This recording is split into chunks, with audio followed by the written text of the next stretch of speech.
Bonjour et bienvenue. Je vais vous accompagner tout au long de ce circuit dans la montagne et sur le plateau au cœur des volcans d'Ardèche.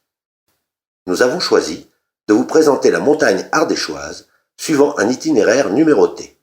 Les points d'étape sont représentés sur la carte avec des icônes bleues sur lesquelles vous devez cliquer pour faire appel à mes services. Vous trouverez aussi parfois des icônes info situées le long du parcours et que vous pourrez consulter en cours d'étape. Avant de commencer, je me dois de vous rappeler une évidence. Vous devez faire preuve de la plus grande prudence au cours de cette visite. Les fichiers audio-guides que nous vous proposons se consultent exclusivement à l'arrêt. Vous ne devez en aucun cas conduire ou marcher en regardant votre téléphone ou votre tablette.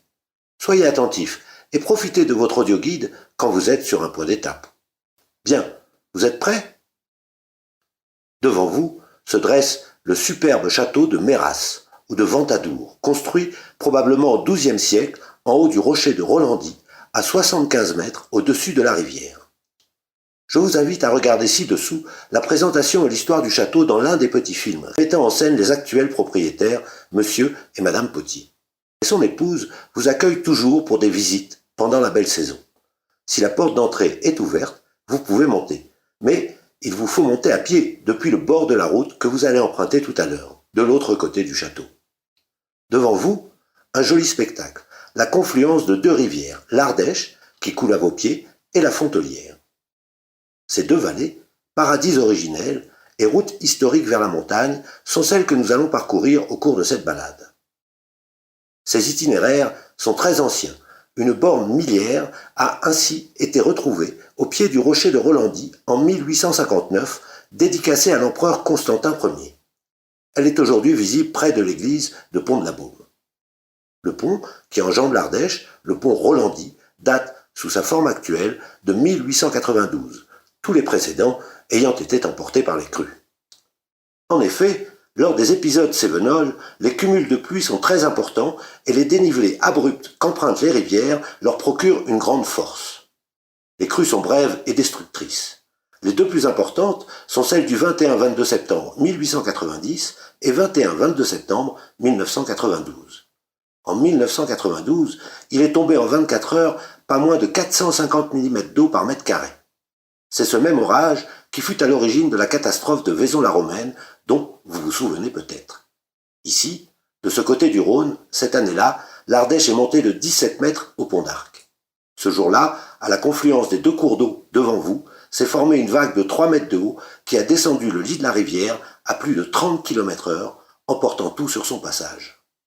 Lors de la crue de 1890, la plus dévastatrice de toutes, il est tombé sur la montagne ardéchoise plus de 950 mm d'eau par mètre carré. On parle à cette époque d'une vague de 12 mètres de hauteur et l'Ardèche est montée de 29 mètres au pont d'Arc. 28 ponts ont été emportés. Cette année-là, le débit de la rivière a dépassé les 8000 mètres cubes par seconde. C'est, dans toutes ces vallées qui nous entourent, le long des rivières, que l'homme a installé ses premières industries, bien avant l'électricité, utilisant pour faire tourner les moulins la force motrice de l'eau. Ces premières usines, issues du travail de la soie, sont les moulinages et les filatures. Dans les filatures, on dévidait les cocons de soie pour en faire des flottes de soie, puis cette soie était mise en bobines dans les moulinages. Ces bobines étaient ensuite envoyées au soyeux lyonnais pour y être tissées. Au début du XXe siècle, on dénombrait autour d'Aubenas plus de 350 moulinages en activité, certains employant jusqu'à 350 personnes, faisant de l'Ardèche le premier département industriel de France pour le moulinage. Tout le monde était touché de près ou de loin par cette activité. Aujourd'hui, ils ont presque tous fermé leurs portes, sauf quelques-uns, porteurs d'un savoir-faire exceptionnel et qui produisent des fils de grande technicité, comme du fil chirurgical, du fil pour les ceintures de sécurité, du fil conducteur d'électricité pour les vêtements du futur, parfois encore un peu de soie pour les maisons de haute couture parisiennes. L'un de ces rares moulinages encore en activité se trouve devant vous, de l'autre côté de la rivière. Ce grand bâtiment, en béton, c'est le moulinage Masboeuf. Ils ont su conserver et développer un savoir-faire.